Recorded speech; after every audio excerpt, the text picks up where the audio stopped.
African mass poly, known as the Alocasia amazonia. So yeah, this is a bulb. This plant grows from a bulb.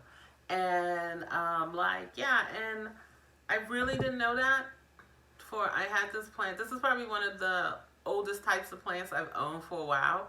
And the first few years of, not this plant in my hand I've only had for a year or so.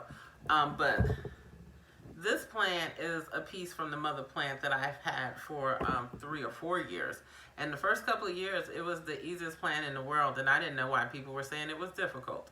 All you had to do was just give it some light and put it in a bright room and just stick it in the ground and water it every once in a while, and it was fine. But lately, this plant has shown me, especially when I brought other plants in, like this plant, has given me no problems at all. And I think this is because it's a nursery plant, like it is in its infantile state. It's very young. And I think I'm not going to have any problems because it's growing the first few years. It's like, okay, you introduced me to your home. I'm filling it out. It does sit in a place that is a bright area, but it gets indirect light. So yeah, so that's what's up with this one. And that's what I think. It's a young plant. It's stretching itself out.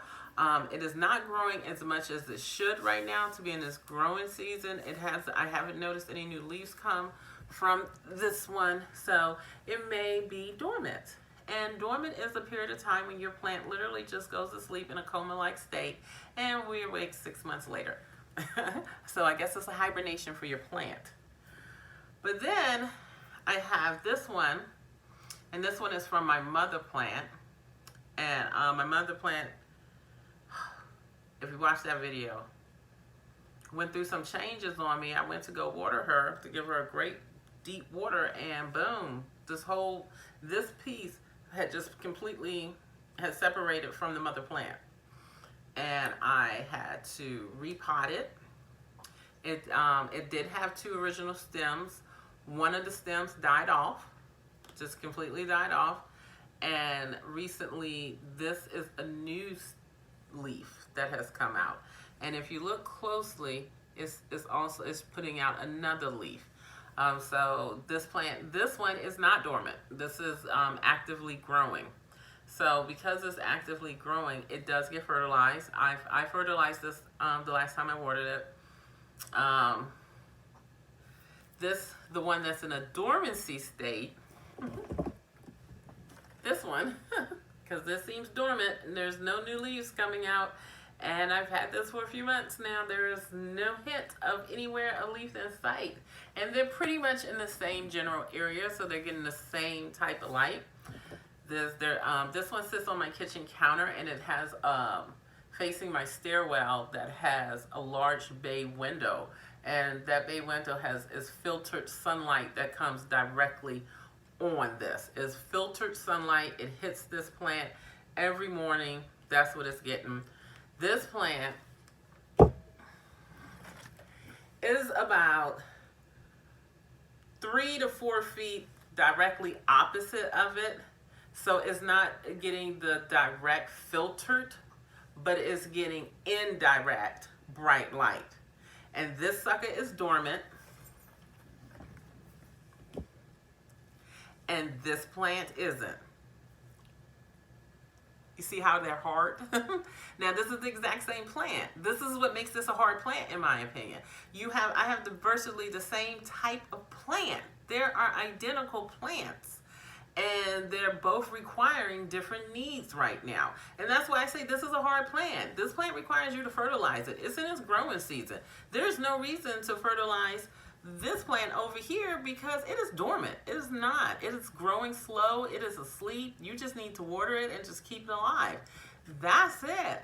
But they're the exact same plant. And if you don't have experience with this, and this is something I found out through trial and error and talking to you guys and doing some research on it, deep research, like I had to move away from YouTube and just really, not that there's not some people out there that know their stuff, because there is, but I needed to just physically put my hands on it and just dig down and find out what I can find out about this plant. So it is, and it grows from above. Literally means that you can cut the stems off, which I'm not doing, and put this in a cool place and bring it out the following year and replant it again. And you can do that with most elephant ears. I have a colossal that I'm having some hardship with right now, because that is a plant that I am also learning, and I need to get that plant outside. That's what's wrong with my elephant ear, but that's not this video. My colossal elephant ear, that's what's wrong with it. This plant here, so would I recommend this plant for beginners? Absolutely not. Absolutely not, because you're gonna get like me. You're not gonna have any problems with it. And I'm just telling you that this plant, when you get it from the nursery, when you get it in a very young state, that it is just filling out of its environment. It's just growing. It's just glad to be here. And then it'll probably give you that for a couple of years. And then there's a next cycle to this plant. And that cycle is like, hey, sometimes they're going to go dormant, and sometimes they're going to outgrow. I mean, who knew a plant could break away from its mother's plant without any help? So there's your propagation.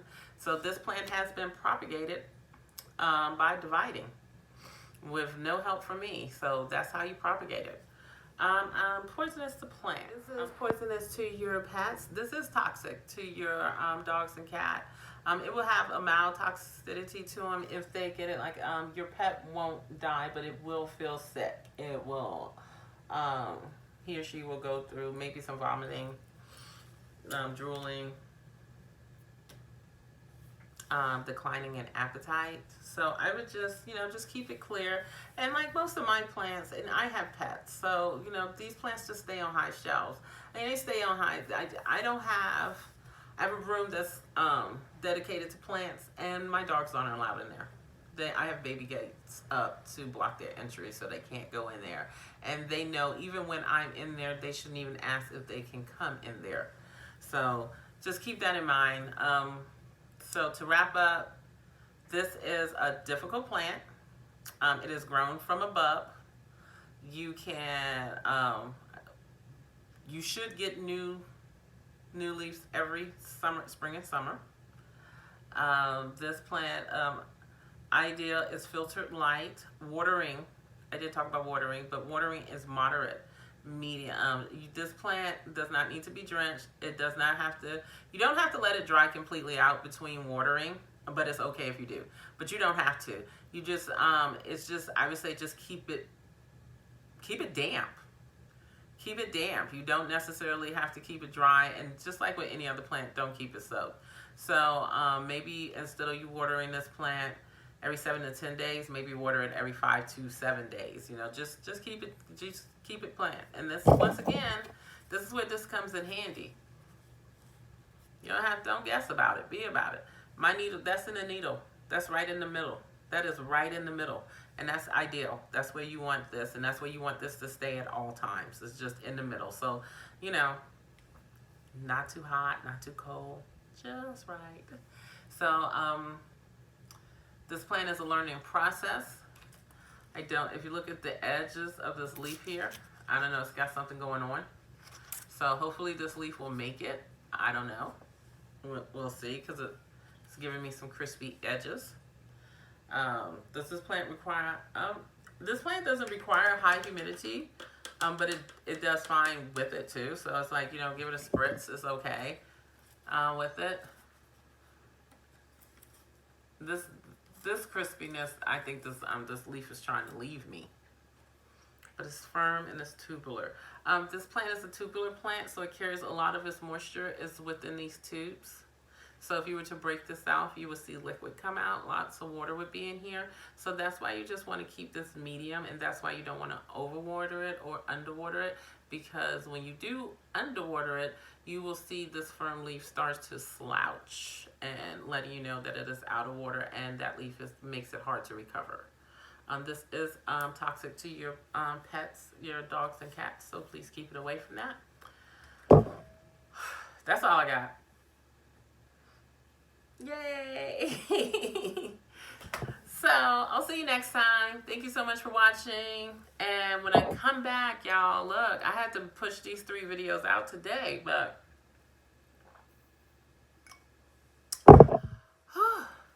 I have to work later today, so maybe when I come back from work tonight, we'll talk about, because that was 3 hard plants. Yes, so we talked about 3 hard plants, so that's the last. I'm not going to talk about hard plants anymore. I'm going to go back to the beginning and give you some other easy plants that you probably didn't know about, but they're real easy. Okay, guys, see you next time for more Latanya. Planting and drinking. Bye.